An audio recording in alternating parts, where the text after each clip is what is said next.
Olá, bom dia, tudo bem com vocês? Estamos começando mais um Cresce Esclarece e o tema de hoje é doação de imóveis. E quem vai participar é o corretor de imóveis e advogado Rafael Gonçalves. Bom dia, Rafael, tudo bem? Bom dia, tudo. E você, Cristiane, como é que tá? Tô bem, graças a Deus. Rafael, eu vou começar com a seguinte pergunta. Quais são as condições para que um proprietário possa fazer a doação de um imóvel? Bela pergunta, hein? Começamos bem o Cresce Esclarece. Vamos lá.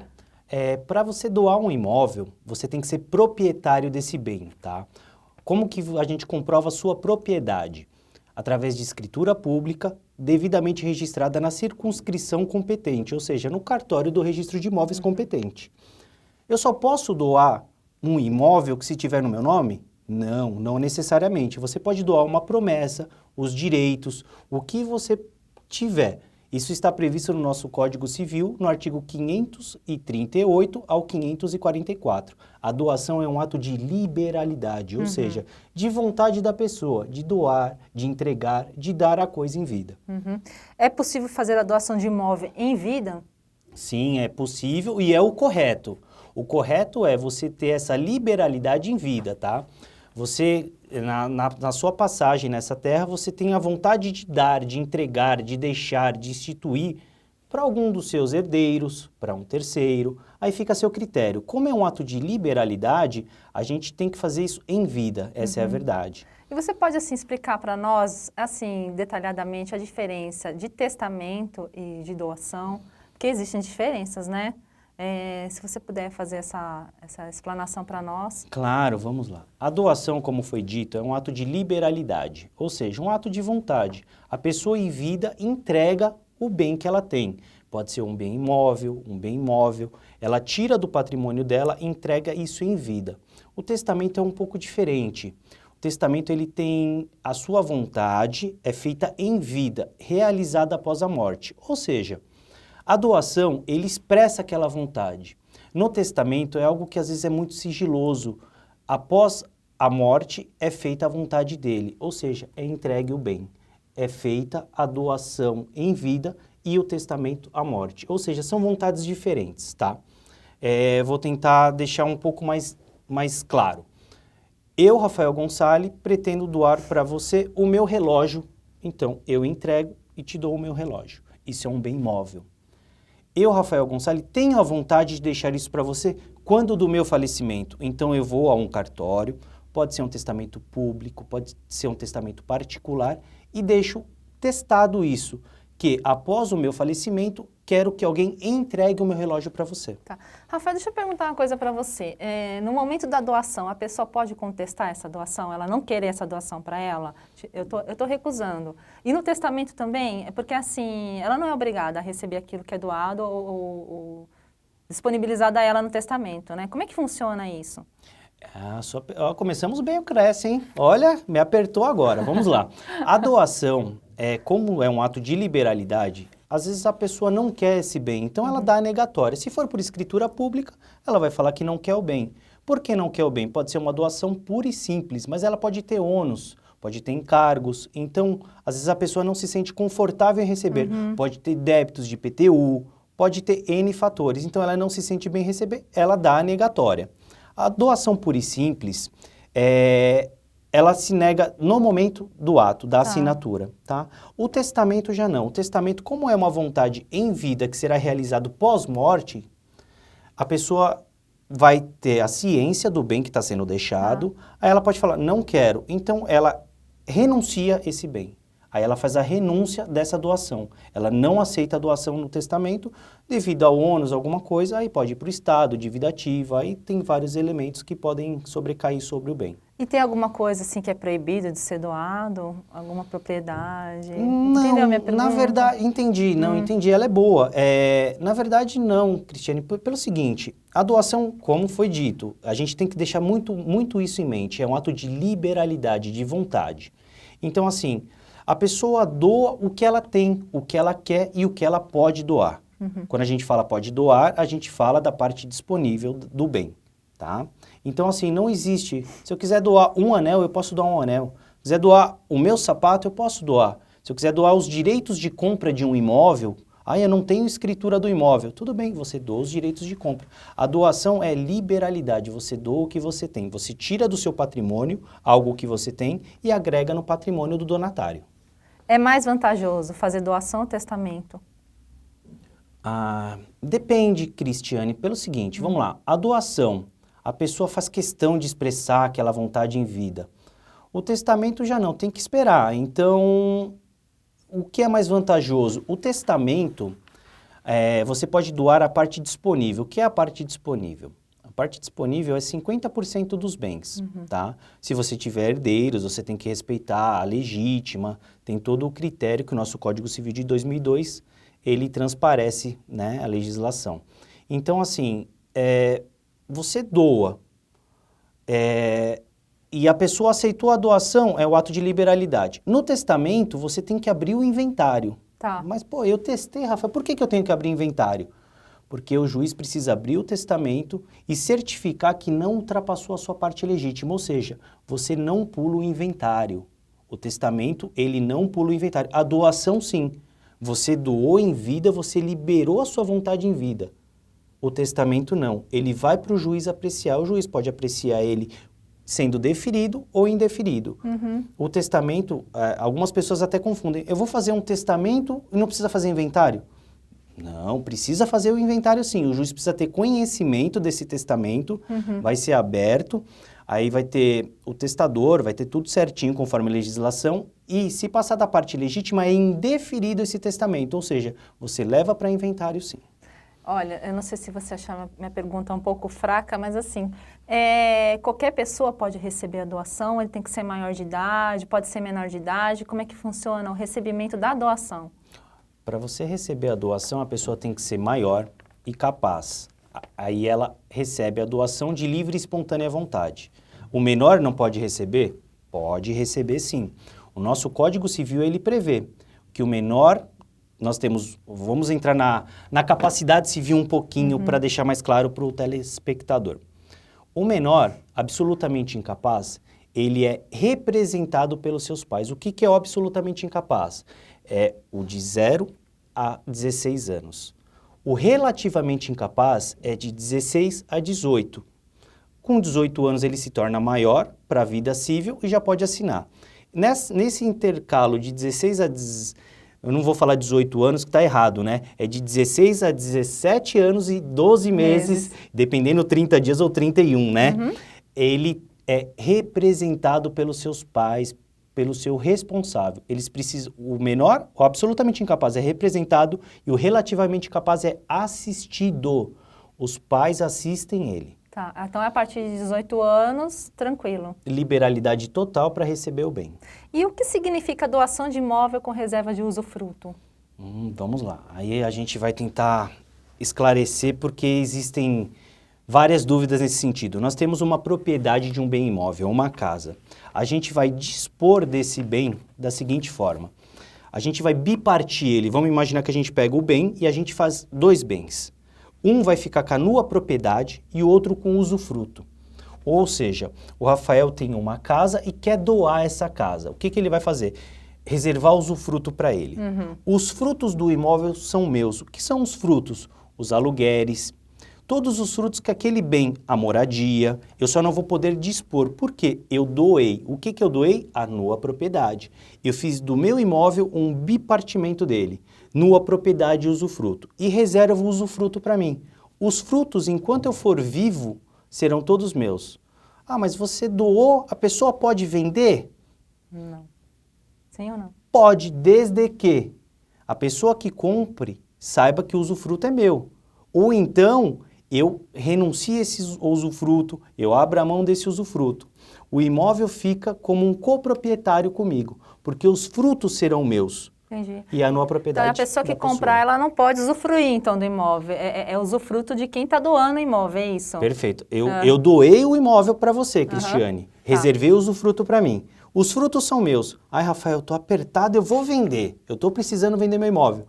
Você concorda? Não. Mas a nua propriedade é sua. Você vai vender, sim. desde que o comprador, isso é muito importante, no tabelião de notas de sua preferência, ele esclareça que existe um usufruto sobre o imóvel e que ele está sendo resguardado para o Rafael, tá? A minha vontade de doar. Na doação, vou até me estender um pouquinho mais, se você me permitir. Claro. Na doação, a gente pode colocar algumas cláusulas restritivas, tá? Eu vou falar as 3 cláusulas restritivas aqui. Incomunicabilidade, tá? Explicar direitinho. Ou seja, o que é a incomunicabilidade? Você doa um imóvel e coloca uma cláusula restritiva de incomunicabilidade. Esse bem que eu estou doando, ele vai ser incomunicável com o cônjuge, tá, da pessoa donatária. Ou seja, eu, Rafael, doei para o meu filho um imóvel. O meu filho se casou, mas existe a cláusula de incomunicabilidade. Independente do regime de bens que ele casou, a cláusula é respeitável. Esse bem não se comunica ao cônjuge dele, tá? Alguns pais às vezes falam assim, eu quero fazer uma doação, mas eu não sei com quem meu filho vai casar. Realmente, coloque a cláusula de incomunicabilidade. Você estará resguardando a sua vontade, que é o ato de liberalidade, para o seu filho. O marido e a mulher não vão ter direito nenhum. Não, direito ao bem não. Não, né? Porque existe essa cláusula que era a vontade do doador. Doador. Existe a cláusula de impenhorabilidade. O que é a cláusula de impenhorabilidade? Eu doei para o meu filho, tá? Vou continuar com esse exemplo para não ficar mudando o exemplo, ficar mais claro para todo mundo. Sim. Eu doei para o meu filho. O meu filho fala assim, estou sem dinheiro, vou hipotecar esse bem, vou penhorar esse bem. Ele não pode penhorar esse bem, porque existe a cláusula. Então, o bem está livre de ônus eternamente, ele é impenhorável. Agora, existe uma cláusula que eu não aconselho, mas ela existe, que é a inalienabilidade. Ou seja, você não pode vender esse bem. Aí corre um risco. Eu tenho um apartamento hoje que vale R$1 milhão e dou para o meu filho. Hoje ele vale R$1 milhão. E eu coloco essa cláusula e os bens começam lá, vai passar uma linha do metrô, vai desvalorizar, ele não vai poder vender esse bem, talvez se torne um elefante branco. Então é uma cláusula que a gente tem que pensar muito bem, tomar cuidado quando colocar. Quando você for num tabelião de notas fazer uma doação, nas cláusulas restritivas, pense muito bem na cláusula de inalienabilidade. Esse é um conselho que eu dou. Trabalhei 18 anos em cartório como substituto e já vi muita coisa. Por quê? Uma vez que você colocou a cláusula de inalienabilidade, você travou o imóvel para o mercado imobiliário. Você só vai conseguir vender ele por determinação judicial ou uma subrrogação de bens, que é o que prevê a nossa legislação vigente. Rafael, chegou uma pergunta aqui, tá? Via YouTube, Kailene Leonel. Ela tá falando o seguinte, tenho 6 filhos, posso deixar o imóvel para apenas 2 desses filhos? Detalhe, os demais são casados e não moram no imóvel com os pais. Não há menor. Obrigada. Olá, bom dia, tudo bem? Muito obrigado pela sua pergunta, é uma pergunta muito pertinente. Fico muito feliz que você está vendo o Cresce Esclarece. Na verdade, não. Tá? Se você tem 6 filhos, que é o seu caso, você tem que respeitar a parte legítima, tá? Se esse bem hoje é só seu e você tem 6 filhos, cada filho tem direito a 1/6, mas você tem a sua parte disponível, você pode dispor 50% desse bem, mas você nunca pode prejudicar os outros herdeiros, tá? Ou seja, você não pode doar para um filho ou para outro filho. Por quê? Se você só tem esse bem, você está prejudicando a parte legítima, os herdeiros necessários. Então, a gente tem que sempre tomar muito cuidado. Mas se eu fizer, Rafael, essa doação, o escrevente, o cartorário, eu não vou falar que eu tenho 6 filhos, eu posso falar que eu só tenho os 2. Na verdade, você não precisa nem expressar essa vontade. Mas no mundo jurídico, nós temos o ato nulo e anulável. Amanhã ou depois, assim que ele for indagado, ele vai ser anulável. Tá. Rafael, e quais são os impostos para casos de doação de imóveis? Vamos lá. A gente tem que prestar bastante atenção quando a gente fala de impostos, né? Vamos buscar um pouco a parte histórica do imposto. Antigamente, não é do nosso tempo, claro, se chamava CISA, tá? A CISA competia ao município e ao estado, os entes. Teve uma discussão nesse meio termo e criaram-se o ITBI, que é para escritura de compra e venda, e o ITCMD, que é o fato gerador da doação. Está prevista na nossa Constituição Federal, no artigo 155, tá? A alíquota no estado de São Paulo é 4% e chama-se ITCMD, Imposto de Transmissão Causa-Mortes e Doação. Porém, temos que observar isso no estado de São Paulo. Por quê? No Rio de Janeiro chama-se ITCD e tem uma alíquota diferente, uma avaliação diferente. Então, no estado de São Paulo, ITCMD, 4%. E quem que paga os impostos? A guia de ITCMD sai no nome do donatário. O correto é o donatário pagar, porque ele já está recebendo um patrimônio. Mas, muitas das vezes, é o doador que acaba pagando, é um acordo entre as partes. E esses impostos são calculados sobre o valor venal ou uma avaliação do imóvel feita por um perito? Como é que é feito isso? Na verdade, no estado de São Paulo é calculado pelo valor venal de referência, tá? Nós temos dois tipos de valores aqui em São Paulo. O valor venal, que é para a base de IPTU, e o valor venal de referência, que achamos no site da Prefeitura do Estado de São Paulo. Rafael, chegou aqui um comentário do Edilândia Araújo Silva via Facebook. Um excelente tema, obrigado pela TV Cresce. Nós que agradecemos. Muito obrigado, obrigado por estar assistindo. E existe diferença entre os impostos incidentes no caso de doação em vida e do inventário, Rafael? Doação em vida e inventário, vamos lá. A doação em vida é o ITCMD e o inventário também é o ITCMD, só que existe uma pequena diferença. Às vezes as pessoas falam assim, pô, mas ele mal faleceu, já estão falando em inventário. Às vezes não é nem a vontade da pessoa, porque é uma transmissão obrigatória, porém ela tem um prazo para recolher o ITCMD, o imposto é o mesmo. Na doação, o ato de liberalidade é o ITCMD e 4%. No inventário também, como eu disse, ele trata-se de imposto de transmissão de bens para causa-mortes e doação. Porém, no inventário, a gente tem um lapso de 60 dias para recolher, senão paga-se multa e juros. Na doação, você recolhe no momento, que a gente fala que é o fato gerador, tá? Você está gerando naquele momento a doação, você recolhe o ITCMD. E em que situação há isenção de imposto para transferência do bem? Isenção de imposto, a gente tem que ver quanto que está o FESP, tá? A gente tem que analisar pelo FESP. Até 2.500 UFESPs no estado de São Paulo, a pessoa está isenta de pagamento de ITCMD. E no caso de doação do imóvel, o proprietário tem que comprovar que não tem dívida para que ele possa fazer essa ação ou não precisa disso? Na verdade, o imóvel tem que... Capciosa. Nossa senhora, olha, eu pensei que ia ser mais fácil, viu, gente? Não é fácil não, mas vamos lá. Na verdade, o imóvel pode ter a dívida, desde que o donatário tenha ciência. Porque a partir do momento que você está doando, além da doação, você está passando a responsabilidade para ele. Se for uma doação pura e simples, tá? A responsabilidade dos impostos, de condomínio, de IPTU, tem que ser muito bem observada a doação. Mas pode ser feita sim, sem nenhum problema. E me diz uma coisa, quando o doador tem filhos ou algum tipo de herdeiro, ele pode doar a propriedade ou qualquer outro bem para terceiros? Como é que é feito isso?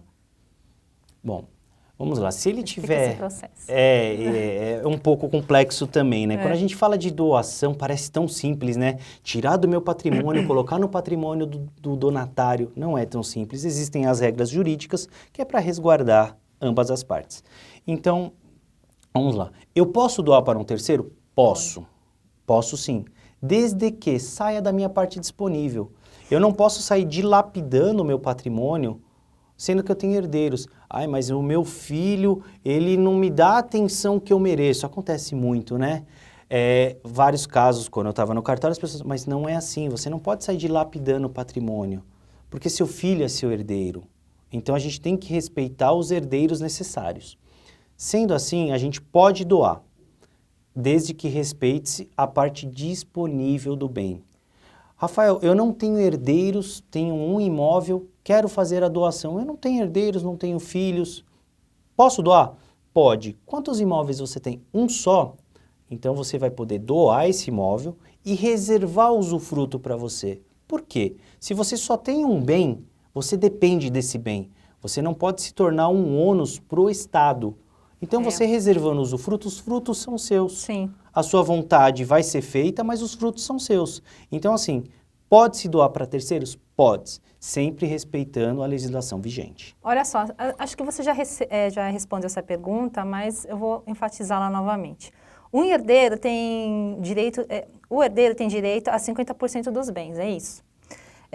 Mas se porventura, eu tiver meu filho, tiver rompido relação com ele, a lei me dá o direito de não deixar nada para o meu filho? Não dá, né? Você Você tinha respondido essa questão aqui agora. É complicado, mas assim, ai, Rafael, meu filho, ele atentou contra a minha vida, eu quero deserdar ele. Eu consigo?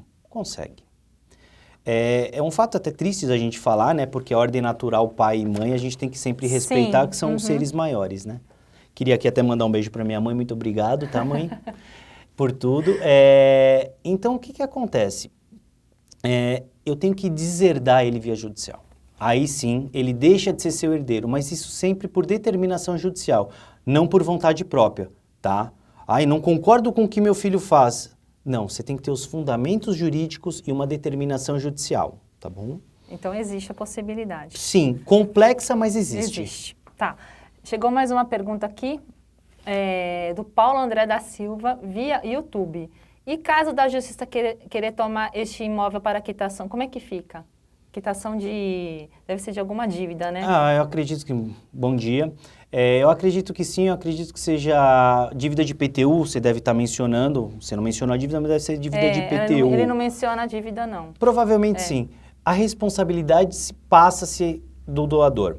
Agora, se a sua dívida for... Rafael, eu tenho uma empresa, a minha empresa não está saudável, eu tenho um patrimônio, eu quero blindar meu patrimônio. Cuidado. Vou doar. Cuidado. Porque a nossa legislação, a gente tem que tomar muito cuidado com fraude à execução, fraude ao credor. Então, existem algumas regras. Quanto ao débito de IPTU, vou trabalhar com essa dívida de IPTU, a responsabilidade ela é chamada de property rem. Ela é próprio da coisa. Ela vai seguir o bem. O bem está com quem? Com o donatário, ele é responsável. Rafael, eu acho que aqui vai ser feita a última pergunta, tá? E como é que fica a doação para pessoa jurídica? São as mesmas regras ou é diferente? Pessoa jurídica, a gente tem que tomar muito cuidado quando a gente fala de pessoa jurídica, né? O CNPJ. A pessoa jurídica, ela tem personalidade jurídica? Se ela tiver personalidade jurídica, sim. Por que eu falo de personalidade jurídica? Um condomínio pode doar? Não. Porque o condomínio, ele não tem personalidade jurídica. Mas existe a exceção do direito. O condomínio pode doar desde que tenha uma ordem judicial, um alvará para doação. Caso contrário, é só a gente respeitar a parte disponível e se a empresa está saudável e tem personalidade jurídica e as certidões pertinentes, Receita Federal e por aí. Rafael, eu queria agradecer sua participação no Cresce Esclarece e eu queria que você deixasse uma última palavra aqui aos corretores de imóveis sobre o tema doação, uma dica, alguma coisa aqui para direcionar a eles. Eu que agradeço, queria agradecer, antes de mais nada, externar meu agradecimento ao Dr. Matheus Brandão Machado, Sr. José Maria Brandão Machado, a Deus, a presidência do Cresce, a vocês que me receberam super bem, só tenho a agradecer. Aos corretores, não está fácil, mas não é impossível. Doação é um tema super importante, às vezes estamos com um cliente, temos que ter a resposta. A gente não pode deixar uma interrogação para o nosso cliente, por isso que estamos aqui. E sejam fortes e o ano que vem vai ser melhor para todo mundo. Amém, né, Rafael? Obrigada pela sua participação. Eu que agradeço. Obrigada a todos e aguardo vocês na próxima semana. Obrigado.